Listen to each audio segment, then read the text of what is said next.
자, 다 찾으셨죠? 자, 창세기 2장 24절 같이 읽겠습니다. 시작. 이러므로 남자가 부모를 떠나 그의 아내와 합하여 둘이 한 몸을 이룰지로다. 아멘. 이제 교회론의 이제 마지막 부분들을 우리가 좀 살펴보면서 오늘은 이제 교회와 가정 그리고 교회와 사회, 뭐 교회와 국가, 이제 완성된 교회, 뭐 남아 있는 몇 주 동안은 이런 주제로 함께 말씀 좀 살펴보겠습니다. 그래서 오늘 이제 교회와 가정인데요. 가정은 결혼으로부터 시작됩니다. 웨스트민스터 신앙 고백서는 웨스트민스터 신앙 고백서는 이제 1600년대에 청교도들에 의해서 작성된 신앙 고백 교리 문서입니다. 성경 구약부터 계시록까지 전체에서 하나님의 어떤 말씀하시는가를 정확하게 하나하나 따져가지고 종합적으로 또 구체적으로 교리적 주제에 따라서 하나하나 이렇게 가르쳐오는 문서이고, 그거를 어른들한테 가르치면 대요리 문답, 또 어린이들에게 가르치면 소요리 문답, 이런 식으로 체계적으로 정리한 문서입니다. 그 신앙 고백서에는 이렇게 적혀 있습니다. 결혼은 아내와 남편이 서로 돕고 합법적인 자손을 통해 인류를 번성하게 하며 거룩한 자손을 통해 교회를 흥왕하게 하고 음행을 피하기 위해 제정되었다, 이렇게 말하고 있죠. 그래서 남편과 아내는 서로 돕는 관계에 있습니다. 결혼을 통해서 자녀를 낳아 가정을 이뤄야 하고요. 또 경건한 그리스도인의 자녀는 이렇게 교회를 흥왕하게 하는 방편이 됩니다. 그래서 지금 또 교회들 중에서 미래가 있다, 우리가 참 교회가 장래가 밝아 보인다라고 우리가 느껴지는 교회들은 그 부모 세대들이 자식을 낳고 온 세대가, 온 가정이 함께 신앙생활하는 그런 공동체들을 보면 이 참 밝아 보인다, 우리가 그렇게 느껴질 수 있죠. 그래서 이런 그리스도인의 결혼을 통해서 그리스도인 가정이 형성이 되고 그들이 또 교회를 이루게 됩니다.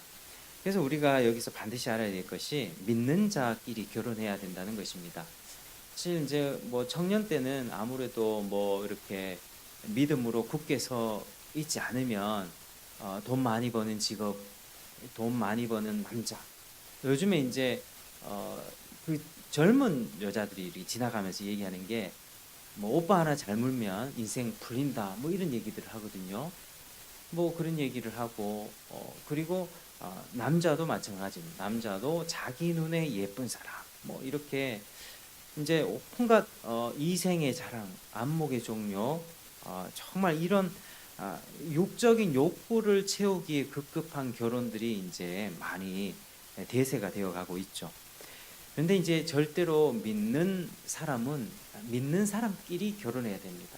믿지 않는 사람과 결혼해서 이 결혼의 울타리를 벗어나 버리면 지금 당장 좋아하는 것 같고 사랑해서 결혼했지만 그 결혼 관계를 유지하는 데는 정말 많은 그 죄의 대가를 치르게 되는 것이죠. 신앙생활 하는 것, 휴일 성수, 11조 바치는 것, 뭐 양가 부모 챙기는 것, 뭐 우리 일상의 소소한 모든 것들이 다 갈등이 있고, 믿는 사람끼리도 갈등이 있는데 믿지 아니하는 신앙에 연합이 되지 않는 상태에서 그걸 어떻게 해내겠습니까? 자녀 양육에 있어서 믿지 않은 사람, 불신자는 절대로 하나님의 관점으로 이 아이를 키우지 않습니다.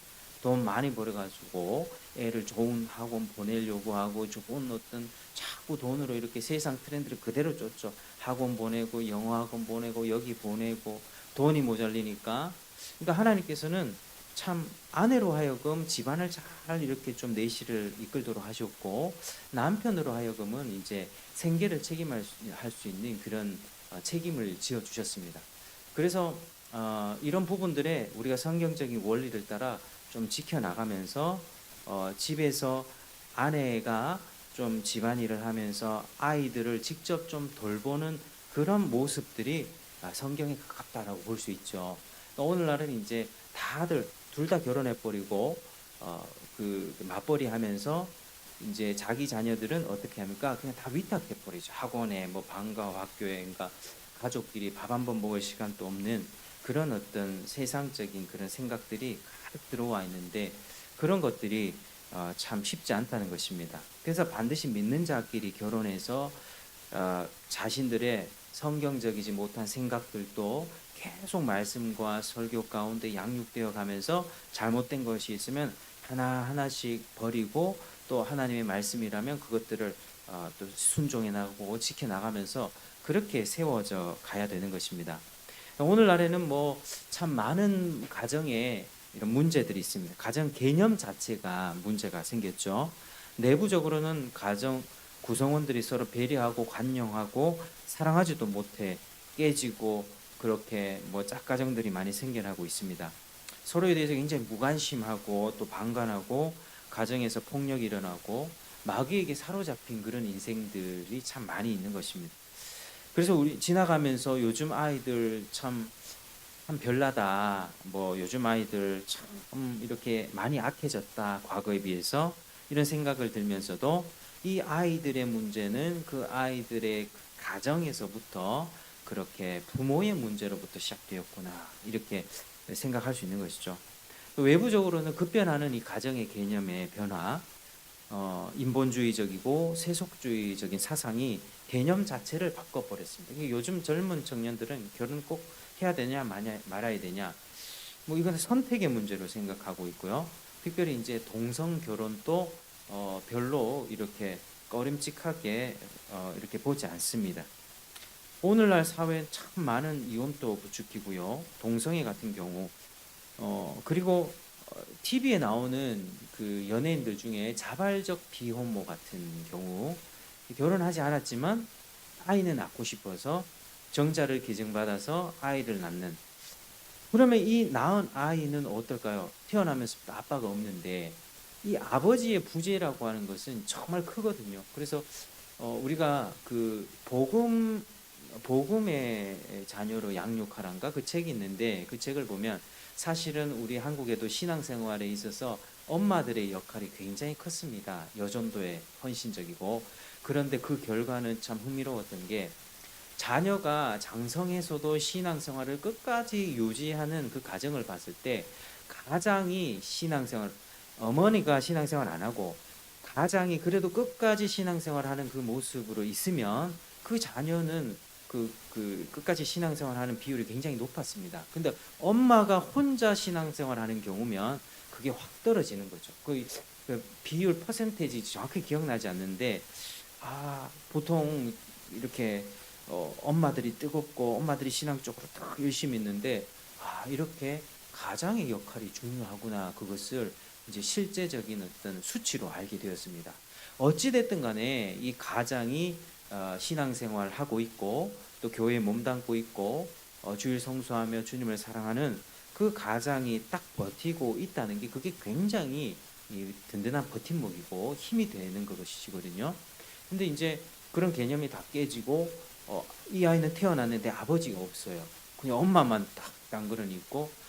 그러니까 이제 그런 개념 자체가 그 아이는 분명히 나중에 엇나갈 가능성이 큰 것입니다.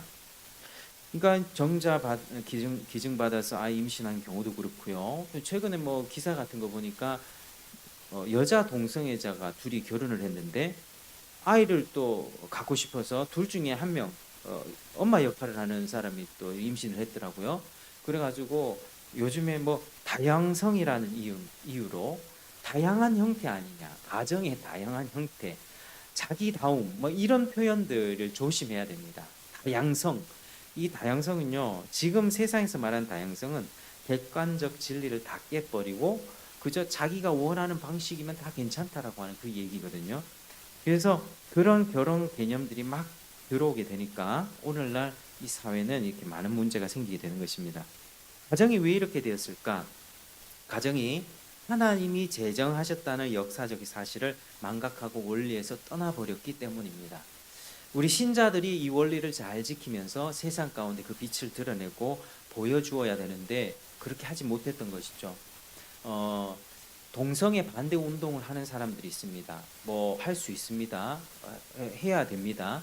그런데 동성애가 왜 이렇게 판을 치는가를 근본적인 원인을 따져보면 이성 간에 남자와 여자가 결혼해서 사는 정상적인 결혼 관계에서 매력을 느끼지 못했기 때문에 결혼해도 봐라.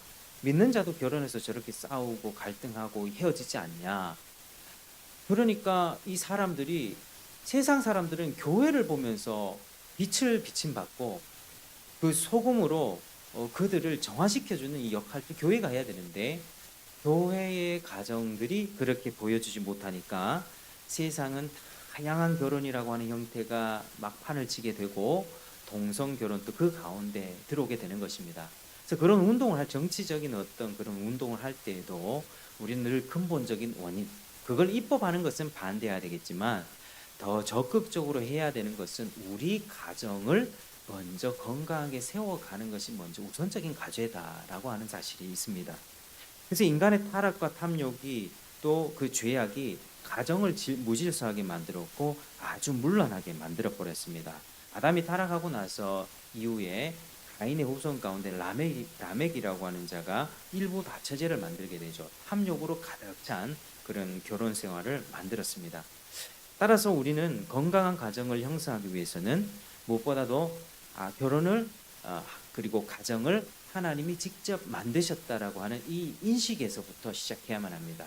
결혼은 사회적인 합의, 쌍방 간의 그냥 계약 이런 것이 아니라 하나님이 만드신 제도입니다. 하나님이 서로 돕고 합법적인 자손을 통해서 인류를 번성케 하고 보존케 하고 거룩한 자손을 통해서 교회의 이 신앙을 계속 흥왕케 하려고 음행을 피하게 하려고 하나님이 제정해 주셨다라는 인식부터 가져야만 합니다.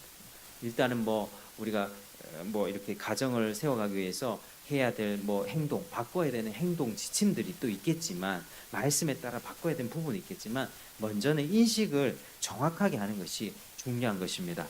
가정은 하나님의 창조의 절정입니다. 국가나 기업이 그 절정이 아니라 오늘 말씀에 이렇게 보면 하나님이 6일간 천지를 창조하셨고요. 6일 모든 것을 다 만든 후에 마지막 때에 사람을 지으셨습니다. 그리고 남자를 먼저 지으셨죠. 그리고 여자를 그 후에 만드심으로써 창조의 절정이 달하게 되었습니다. 태초 하나님이 천지를 만드실 때는 홀로 된 사람이 아니라 가정을 만드셨습니다. 남자와 여자가 하나 되게 하는 이게 가정의 시작이고 또 창조의 정점에 바로 가정이 있는 것입니다. 그래서 하나님이 가정을 정말 중요하게 여기신다는 뜻입니다. 세상 모든 피조물 위에 남녀의 연합된 결혼, 가정을 올려두셨으니 이게 창조의 절정이죠. 그러니까 우리가 가정을 이루고 산다는 것이 우리 절정, 하나님의 창조의 절정을 경험하고 있는 것입니다. 물론 죄악 때문에 우리 안에 갈등이 있을 수 있지만 하나님의 창조의 절정을 우리가 지금 경험하고 있는 중이다라고 하는 사실 반드시 기억하시기 바랍니다. 오늘 본문에 사람이 부모를 떠나서 아내에게 합하여 그 둘이 한 몸이 될지라 굉장히 이 하나님의 가정 창조 결혼 언약 사이에 엄청난 연관성을 보여주죠.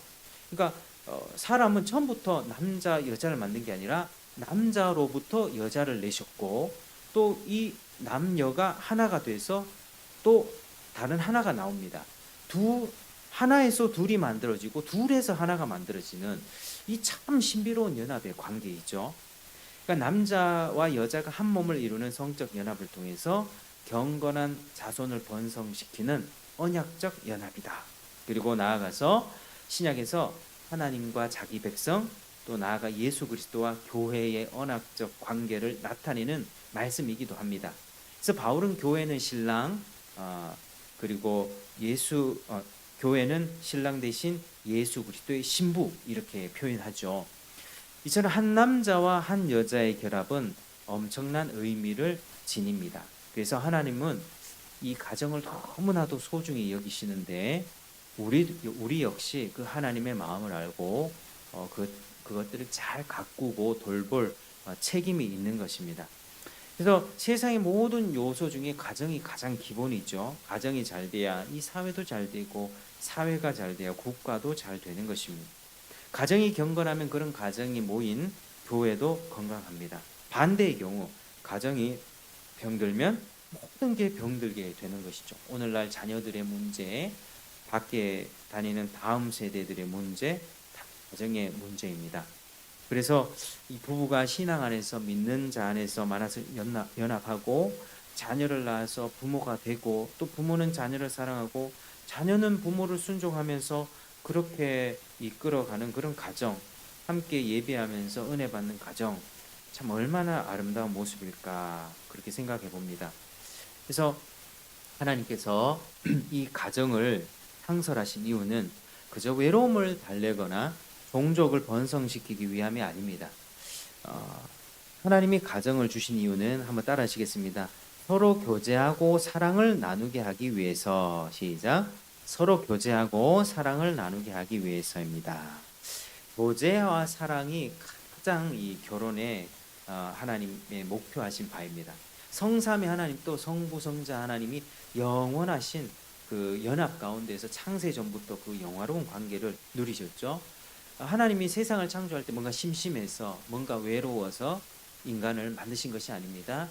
그분 안에 원래부터 있던 영원한 연합의 관계를 사람들에게도 그 연합의 관계를 누리게 해주고 싶어서 하나님이 사람을 만드셨고 하나에서 둘을 만드셨고 또 둘에서 하나를 만드시는 그런 결혼 관계를 만드신 것이죠.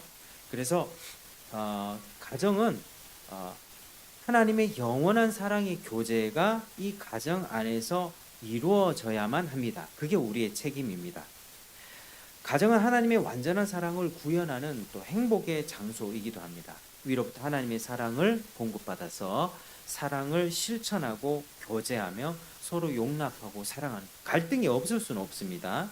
그런데 그때마다 서로 용납하고 사랑하기를 결단하면서 미안하다 사과하며 그렇게 서로 다시 연합하고 결합하며 주님을 붙잡는 것, 그게 결혼 생활의 묘미이죠. 하나님은 이 믿음이라는 방식으로 우리와 교제하기를 원하십니다. 천지를 창조하신 하나님께서도 낮고 천한 우리와 교제하기를 원하시고 남자와 여자를 지으셔서 둘이 서로 사랑의 교제를 하기를 원하십니다. 그리고 이 사랑의 교제에 이어지는 또 하나님의 뜻은 사명과 일이 따라옵니다. 그것은 생육하고 번성하고 땅에 충만하고 땅을 정복하라는 사명입니다. 이것은 이제 아담과 하와가 하나님의 형상대로 지음받았고 그리고 그 지음받은 하나님의 형상이 이 땅 가운데 가득해지는 것이 그리고 하나님이 주신 에덴 땅을 경작하고 다스리면서 하나님의 그 삼중직 왕으로서 제사장으로서 선지자로서 하나님의 그 다스리는 그 사명들을 세상 가운데 행해야 했던 것이죠. 근데 사람이 죄를 지음으로써 그 모든 사명이 실패로 돌아가겠습니다. 그리고 무질서가 생겼고요. 혼란과 죄악과 재앙이 임하게 된 것입니다. 근데 하나님은 이제 예수 그리스도를 보내셔서 이 모든 뒤틀린 질서를 바로잡으시고 또 죄악과 멸망으로 치닫는 인생들을 영생으로 회복하게 하고 계십니다. 따라서 이 교회는 더 큰 가정이라 볼 수 있습니다. 주님 안에서 만국 백성이 하나님의 가족이 되는 이 거대한 공동체가 바로 교회라 볼 수 있습니다. 그래서 교회는 새로운 가정이고 또 새로운 사명의 공동체라 볼 수 있습니다. 예수 그리스도의 복음을 전하죠. 은혜를 전합니다. 또 영적으로 생육하고 번성하는 사명을 교회에 맡기셨습니다. 이를 위해서 교회 안에 있는 가정들이 경건해야 되는 것이죠. 경건한 삶을 통해서 이 복음 전도가 삶을 통한 이 복음 전도가 경건한 가정의 책무이기 때문입니다. 이로써 교회의 사명 수행이 함께하는 것입니다. 경건한 가정은 그 자체로 전도의 방편이 되는 것입니다.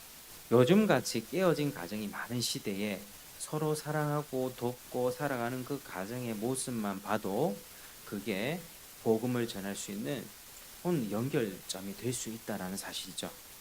그래서 하나님의 백성들은 이 자녀들을 부지런히 가르쳐야 하면서 항상 말씀으로 훈육해야만 합니다. 18세기 이후에 유행했던 세례 중생론이라는 그런 오류가 있었는데 이 개혁교회 교리 중에 오류였습니다. 그러니까 세례 중생, 세례를 받은 자는 중생한 것으로 여겼던 것입니다.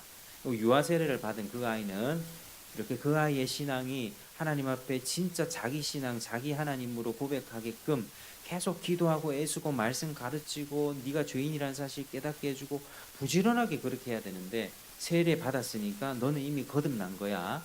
거듭난 신자라고 이렇게 이미 전제를 깔고 교회의 어떤 도덕적인 잠언의 말씀 이렇게 살아야 된다 저렇게 살아야 된다라고 하는 영혼의 거듭남을 무시한 채 그렇게 교회 그 교리를 가르쳤던 것이죠. 그래서 그게 큰 오류였습니다. 그렇게 되면 그 자녀들은 장성에서 어떻게 됩니까? 그냥 껍데기만 신앙인이 될 뿐입니다. 자기가 복음 안에서 거듭나고 회개하고 회심하고 새로운 마음을 내 마음판에 율법이 새겨지는 그런 경험들이 있어야 되는데 그게 없이 그냥 쭉 자랐던 것이죠. 그래서 나중에 이제 네덜란드나 그런 교회들의 많은 쇠퇴들이 그런 데에서 일어났던 것입니다. 경건한 부모는 자녀가 태어나면 이제 거듭나기까지 저희도 자녀들의 거듭남을 위해서 계속 기도하는데요. 복음을 또 수시 때때로 전합니다. 자기가 죄인됨을 깊이 깨달을 수 있도록 그리고 부모의 권위에 순종하도록 말씀의 권위에 머리를 숙이도록 끊임없이 가르치고 훈육하고 그렇게 반복해서 교육해야 되는 것이죠. 그래서 자녀 양육에 있어서 가장 중요한 사명이 자녀들이 거듭나는 것입니다. 자녀들이 정말 주님의 복음으로 새롭게 되어야만 합니다. 신명기 6장 쉐마 이스라엘 말씀은 오늘 내가 내게 명하는 이 말씀을 너는 마음에 새기고 네 자녀에게 부지런히 가르치며 집에 앉았을 때에든지 길에 갈 때에든지 누워 있을 때에든지 이 말씀을 강론할 것이며 자녀를 잘 가르치라고 하는 말씀인데요. 수시 때때로 언제든지 기회가 있을 때 그런데 너는 이 말씀을 너는 마음에 새기고 너부터 부모 먼저 마음에 새기고 그리고 자녀에게 부지런히 가르치라.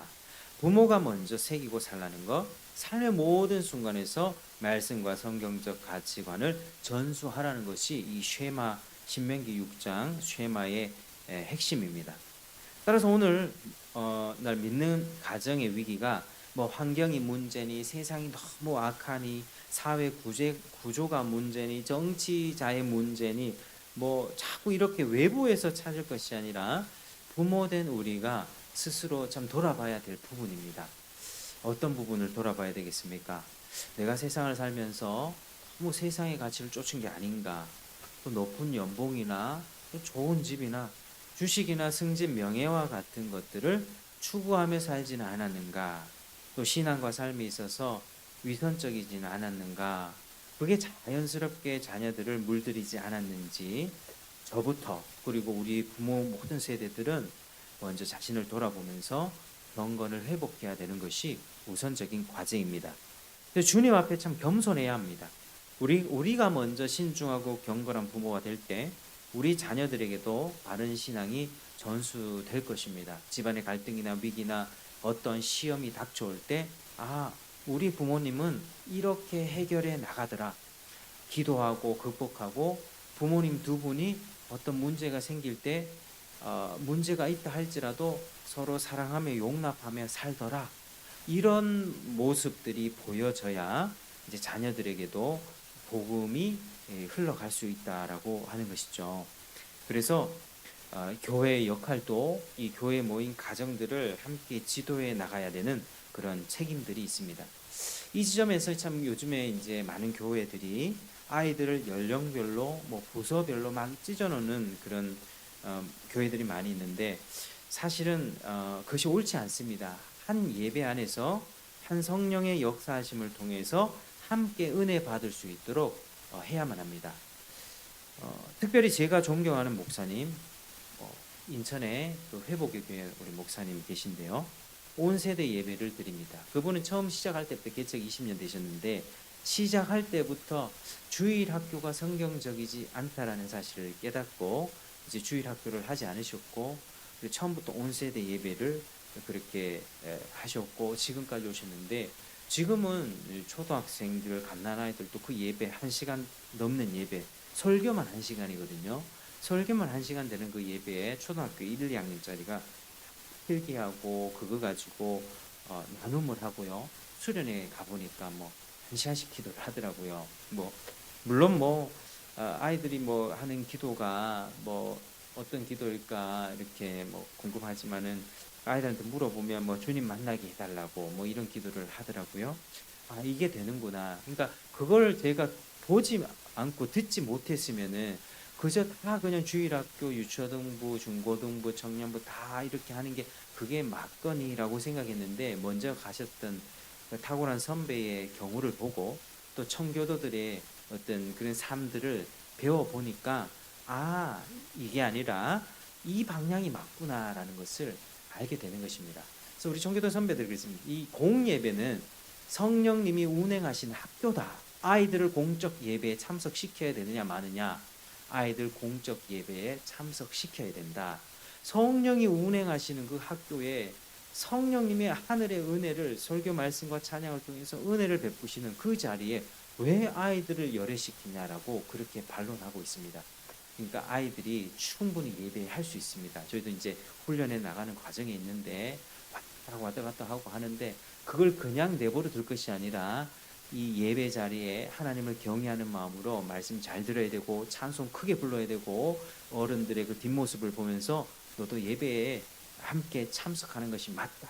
이렇게 때로는 회초리로 대면서 그렇게 아이들을 교육해야 되는 것이죠. 예전에 폴 워셔라고 하는 목사님 계십니다. 폴 워셔 뭐 아실 텐데 굉장히 열정적이고 주님을 사랑하는 주님의 종입니다. 미국에 존경하는 목사님인데요. 폴 워셔 목사님도 그렇게 동일한 맥락으로 말씀하셨습니다. 2013년에 한국에 오셨을 때 자기가 한국의 목사로 부임하게 되면 제일 먼저 자기 교회 개혁할 게 주일 학교 예배를 없앨 것이다. 이걸 말씀하셨습니다. 당회에서 자기를 사임하는 한이 있더라도 주일 학교를 없애버릴 것이다. 이 말씀하셨는데요. 주일학교 운동은 19세기 말 발달 심리학의 출현과 함께 나타났습니다. 그러니까 세상의 교육학적인 관점이 교회로 들어왔다는 것이죠. 세속식반 같은 어떤 주일학교 자체가 필요할 수는 있습니다. 왜? 전도 프로그램이니까. 믿지 않는 아이들을 데려와서 복음을 제시할 수 있는 그런 시간이니까 필요합니다. 그런데 아동들을 부모와 분리해서 주일의 예배, 주일 학교만을 운영하고 주일 학교 예배만을 드리게 하는 그것은 바람직하지 않다고 보는 것이죠. 그 이유 몇 가지가 있는데 어린이가 어른의 설교를 이해하지 못한다는 이유가 큰데 절대로 그렇지 않습니다. 어린이가 무슨 이야기를 듣으면 제가 직접 보고 왔지 않습니까? 아, 되는구나. 아이들이 못 알아먹는 게 아니고요. 그래서 성령님이 그 아이의 영혼을 거듭나게 하고 초등학교 1, 2학년 정도만 돼도 그 설교를 지속적으로 들으면 그 용어에 대한 궁금증이 생깁니다. 엄마 삼위일체가 뭐예요? 엄마 칭의가 뭐예요? 재림이 뭐예요? 물어봅니다. 그 용어를 자꾸 듣게 되면 그 용어에 대해서 설명을 해주면 되는 거죠. 자꾸 쉽게 가르치고 이렇게 어려운 신학 용어를 회피할 게 아니라 그걸 자주 사용함으로써 노출시키고 그 단어의 의미를 가르쳐주면서 그 설교를 이해할 수 있게끔 인도하는 것이 이제 우리들의 역할이다라고 하는 것입니다. 하나님의 능력을 제한하시면 안 됩니다. 하나님이 역사하시면 우리 아이들도 지성이 깨달아지고요.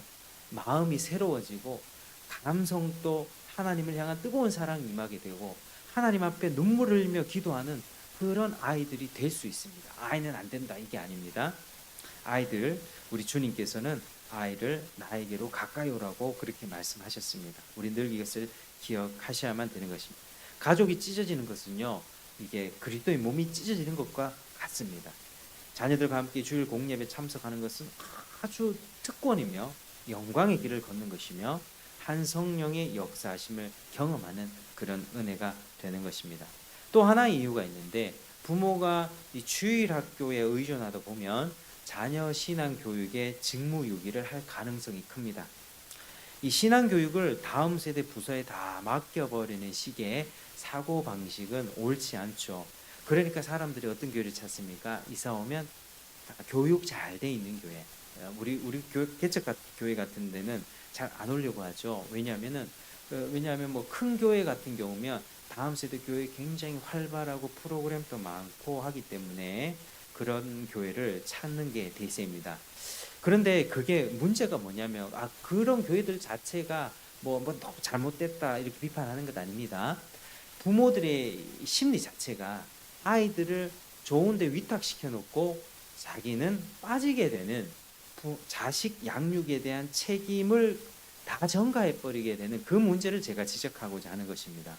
그렇게 위탁해 버리게 되면 가족들의 마음이 신앙 안에서 하나가 될 수 없고 자녀들이 장성하면 결국 세상으로 떠날 가능성이 크게 됩니다. 저희들도 여러 가지 보면 저희도 참 많이 부족하지만은 개척하게 됐고 또 이렇게 오면서 홈스쿨도 시작하게 됐는데 처음에 이게 쉬운 길이 아니었죠. 참 좁은 길인데 자녀와 함께 24시간을 함께 지내고 더 많은 부분들 가르치고, 물론 아내가 많이 합니다. 가르치고 먹여주고 하기 싫어하는 아이 붙잡아가지고 큐티 시키고 이런 게 참 쉽지 않습니다. 그러면서도 이게 하나님께서 더 기뻐하시는 길이라는 생각들이 계속 들어오니까요. 그런 것들을 이제 부족하지만 기도하면서 이렇게 길을 걷게 되는데요. 참 기독교 대안학교 같은 경우가 많이 좀 실패하게 되는 이유 중에 하나가 엘리트 스쿨로 변질되는 것입니다. 많은 돈을, 비싸지 않습니다. 많은 돈을 갖다 바치고 아이들을 잘 키워주기 원하는데 결국에는 부모가 자기가 해야 될 부분들을 그 좋은 기관에다가 이렇게 맡기게 될 때 실패하게 되는 경우가 참 많이 생기는 것이죠. 문제가 뭐냐면 자녀 신앙은 부모가 1차적으로 책임져야 된다. 교육부서의 탁월한 목사님, 전도사님, 교사들이 책임질 게 아니고 대안학교의 교사가 우리 자식 책임져 주는 게 아니고 1차적으로 내가 내 자식을 부족하지만 기도하면서 하나님께 지혜를 구하고 책도 찾아보면서 또 말씀을 찾아보면서 먼저 갔던 선배들의 이야기를 들어보면서 내 자식을 내가 지도할 수 있어야 됩니다. 그래서 그거 주님이 참 기뻐하지 않죠. 맡겨버리고 알아서 키워달라는 것. 우리는 겸손하게 내가 다 할 수 없다. 내가 이 자녀 바르게 인도할 수 있는 능력 없고 거듭나게 하시는 것도 하나님의 능력이라는 사실을 우리가 반드시 기억하고, 그러나 우리가 그 좁은 길을 갈 때 후에 영광스럽고 반드시 그 가난했던 10년 가운데 하나님이 열매를 맺게 하실 것입니다. 그게 참 우리가 가야 될 길이고 좁은 길이고 어려운 길입니다.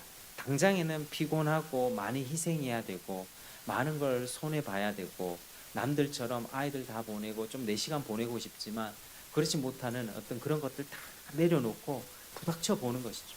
그래서 이제 저희 개인적인 얘기로 이제 코로나 지나면서 아이들과 24시간 지내는 게 너무 힘들었습니다. 정말 많이 힘들었는데 요즘에서는 이제 많이 좀 적응이 되고 아이들과 24시간 지내는 게 좀 힘든 것보다는 이렇게 지낼 수 있구나. 저는 이제 요 정도 가고 있습니다. 아직 많이 부족한데도 함께 하면서 하나님이 기뻐하시는 방식으로 하려고 이제 서로 노력하고 있는 것이죠. 그래서 우리는 현대 시대의 모든 흐름들을 우리가 좀 잘 분별하고 비성경적인 부분들이 있으면 하나님 앞에 기도하면서 하나하나씩 고쳐 나가야만 합니다. 주일학교를 위탁해버리고 세상 교육에 다 위탁하고 나는 그냥 돈으로만 공급하려고 하는 그런 자세, 하나님이 기뻐하지 않는 것이죠. 그래서 이 부모는 먼저 서로 돕고 사랑하는 그 관계를 복음 안에서 충만하게 누리면서 또 자녀를 향해서 부모의 역할과 책임을 깊이 통감하고 은혜 구하면서 경건한 가정을 먼저 세워가야 할 것입니다. 그 주님이 주신 자녀들을 하나님의 뜻대로 양육하기를 힘쓸 때 하나님께서 은혜 주실 것입니다. 그렇게 한다면 하나님께서 우리 자녀들이 늙어서도 주님을 떠나지 않게 될 것입니다. 하나님께서는 그런 겸손한 자에게 은혜를 베푸십니다. 만약에 돈이 많아가지고 기독교 엘리트 대안학교 이런 데 다 보내고 좋다는 것 다 이렇게 시켜줬지만 결과가 좋지 않는 경우들이 참 많이 있는데요. 그 홈스쿨을 했던 그 가정들의 실패도 그렇습니다. 가정 안에서 말씀 가르치고 교리 가르치고 세상에 나쁜 것 안 먹이고 안 보이고 유튜브 다 끊고 했더니 이제 마음이 변화되지 않은 채 대학생이 딱 되고 세상을 보니까 새로운 세상이 열립니다. 새로운 세상이 열리면서 그때부터 죄악의 유혹과 여러 가지 시험과 하면서 아이가 완전히 180도 바뀌어버렸다는 그런 홈스쿨 실패 사례들도 많이 들었습니다. 이게 중요한 것은요, 하나님이 그 아이를 책임지시고 하나님이 이 아이를 변화시킬 수 있다는 그런 어떤 겸손한 마음으로 우리는 주님께 도움을 구하면서 잘하든 못하든 그냥 한번 애써 보는 것입니다. 그냥 맡겨버리고 하는 것이 아니라 그렇게 우리가 할 때 하나님께서는 그 부모를 기뻐하시고 그 가정의 신앙을 이어가게 하실 것입니다. 그래서 우리가 이렇게 다음 세대로 신앙을 잇는 그런 복된 가정이 되고 복된 교회로 서게 되기를 우리 주의 이름으로 축복합니다. 예, 우리 기도하겠습니다. 하나님 아버지 참으로 감사합니다. 오늘 이 가정에 관해서 우리가 좀 배웠습니다. 하나님이 가정 안에 이 부부 관계가 참 믿는 자의 부부 관계도 서로 사랑이 깊지 않고 또 연합이 잘 되지 않으며 참 하나님이 원하시는 그 가정을 잘 세워가지 못하는 것이 우리들의 문제입니다. 하나님 우리 가운데 성령을 부어주셔서 우리 남편 된 사람들 또 아내 된 자들이 정말 하나님으로부터 은혜 받아서 서로 사랑하고 서로 용납하면서 피차 복종하면서 살아가는 경건한 부모 되게 하시고 또 자녀들을 주님의 뜻대로 믿음으로 잘 양육할 수 있도록 주님께서 은혜를 허락하여 주옵소서. 하나님 우리가 할 수 있는 게 어디 있겠습니까? 아무것도 할 수 없습니다. 우리는 아이들에게 가르치고 지도할 뿐이지만 그 마음에 변화시킬 수 있는 분은 오직 하나님밖에 없습니다. 하나님께서 자녀들의 마음을 만지셔서 그 아이들을 주께 돌아오게 하시고 속히 거듭나서 그 인생 낭비하지 않도록 도와주시고 하나님이 신앙이 다음 세대로 계속해서 이어질 수 있도록 하나님 축복하여 주시옵소서. 감사드립니다. 모든 말씀 예수님 이름으로 기도드립니다. 아멘. 우리 다 같이 찬송 부르시겠습니다. 우리 찬송가 220장